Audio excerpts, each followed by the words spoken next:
একদিকে প্রবল ঠান্ডা, অন্যদিকে লঞ্চের জন্য অপেক্ষা। সাগর স্নান সেরে ফেরার পথে অসুস্থ হয়ে কয়েকজন পুণ্যার্থীর মৃত্যু। প্রধানমন্ত্রীর দফতরের ভূমিকায় ক্ষুব্ধ রাজ্য।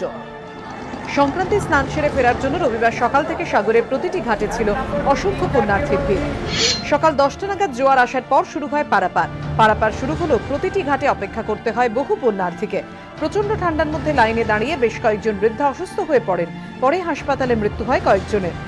দক্ষিণ 24 পরগনার জেলা শাসক পিবি সেলিম জানিয়েছেন, কচুবেড়িয়ায় মৃত্যু হয়েছে 6 জনের, সাগরে মারা গিয়েছেন 2 জন, নামখানায় 1 জন। প্রচন্ড ঠান্ডাতে অসুস্থ হয়েই সবার মৃত্যু হয়েছে।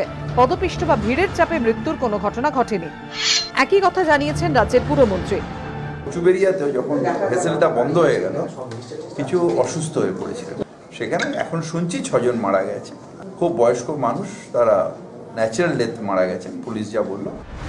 অন্যদিকে প্রধানমন্ত্রীর দফতর থেকে জানানো হয়েছে, টুইটার হ্যান্ডেলে প্রধানমন্ত্রী লিখেছেন, পশ্চিমবঙ্গে পদপিষ্ট হয়ে প্রাণহানির ঘটনায় আমি মর্মাহত।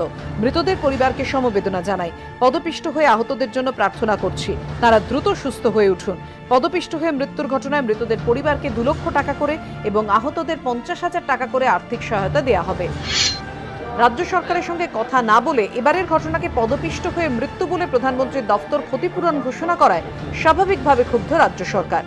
প্রধানমন্ত্রী দপ্তর সঠিক খবর পাননি, কিংবা খবর পেলেও এইটাকে নিয়ে একটা বিভ্রান্ত করার চেষ্টা করছেন।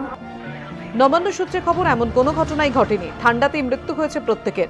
গতবারও এভাবে 8 জনের মৃত্যু হয়। জয়দীপ হালদারের রিপোর্ট, এবিপি আনন্দ, দক্ষিণ 24 পরগনা।